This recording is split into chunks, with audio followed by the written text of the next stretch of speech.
삶과 많음, 많음과 많음이라는 제목으로 말씀을 나누도록 하겠습니다.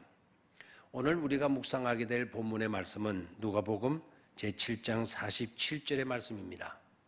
이 말씀을 한 목소리로 2번 읽도록 하겠습니다. 이러므로 내가 네게 말하노니 그의 많은 죄가 사하여 줬도다. 이는 그의 사랑함이 많음이라. 사함을 받은 일이 적은 자는 적게 사랑하느니라.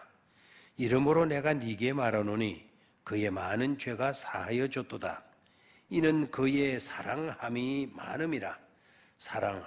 사함을 받은 일이 적은 자는 적게 사랑하느니라. 아멘.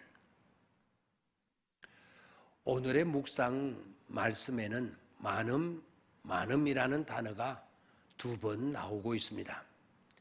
죄의 많음과 사랑함의 많음입니다. 놀랍게도 이것은 많은 삶과 용서로 이어지고 있습니다. 많은 죄가 많은 사랑으로 많은 용서를 받게 된 것을 우리 주님께서 선포하신 말씀입니다. 오늘의 말씀은 예수님께서 시몬의 집에 식사 초청을 받았을 때에 있었던 이야기입니다. 크게 3가지로 이 이야기를 생각해 볼 수가 있겠습니다. 3가지로 이 이야기가 구성되어 있기 때문입니다. 먼저는 한 여인의 발걸음의 행동입니다. 2번째는 시몬과 제자들의 모습에서 나타나는 어두운 그림자입니다. 3번째는 그 어두운 그림자를 뚫고 내 죄 사함을 얻었느니라. 네 믿음이 너를 구원하였다라는 저들의 비방을 무시하게 하시는 주님의 영광스럽고 복된 은혜로운 말씀입니다. 자, 그러면 첫 번째로 한 여인의 발걸음의 행동입니다. 이 여인은 과거에 어두운 삶을 살았던 자였습니다. 공개적인 죄인이었습니다. 유대 사회에서 공개적으로 죄인의 호칭을 받는 사람은 창녀와 세리뿐이었습니다. 하고 보면 이 여자는 낙인 찍힌 드러난 죄인이었던 것입니다. 그런 여자가 발걸음의 사람이 되었습니다. 충격적이고 획기적인 일이었습니다. 어떻게 그녀가 그렇게 될 수 있었는지가 궁금해지지 않을 수가 없습니다. 놀랍게도 떳떳하지 못했던 어두운 과거에서 헤쳐나와 빛이신 주님 앞에 나오는 은혜를 입었기 때문입니다. 회개란 자신의 거짓된 영토를 포기하는 것이고 또는 자신의 거릇된 방향을 포기하고 죄인이라는 사실을 인정하면서 주님 앞으로 나오는 최대의 은혜 사건입니다. 시몬이나 제자들의 비방의 소리를 들을 때에 그것이 문제가 되지 않았습니다. 오히려 나는 저런 소리를 들어도 싸다. 나는 저들이 생각하는 것보다 훨씬 더 못된 죄인이다 하는 생각을 가지고 주님께 긍휼을 구하는 것입니다. 그리고 예수님의 발을 머리털로 닦았건 수건으로 닦았건 그러한 것은 문제가 되는 것이 아닙니다. 예수님의 머리 위에 쏟아부은 향유의 가치가 300데나리온이든 그 이상이든 그 이하이든 그것이 문제가 되는 것도 아닙니다. 중요한 것은 그의 사랑함이 만원이라. 그의 사랑함이 만원이라라는 말씀에서 알 수 있듯이 사랑 때문에 그 사랑이 중요한 것입니다. 사랑 때문에 흐르는 여인의 눈물, 사랑 때문에 흐르는 여인의 그 소중한 마음, 그 여인의 진실성과 순수성, 그러한 사랑의 행동이 내 죄가 사하여졌다는 용서를 가져오게 되었다는 사실이 중요합니다. 믿음과 제사함과 사랑이 우리의 삶을 지배하게 되기를 원합니다. 그래서 사랑 때문에 행하는 발걸음의 사람이 되어야 할 것입니다. 다음으로는 시몬의 의심하는 마음입니다. 의심은 어두운 그림자입니다. 시몬은 불행하게도 그 여인에 대하여 죄인이라는 딱지를 붙이고 더 나아가 예수님의 인격에 의심을 품고 예수님을 비난했습니다.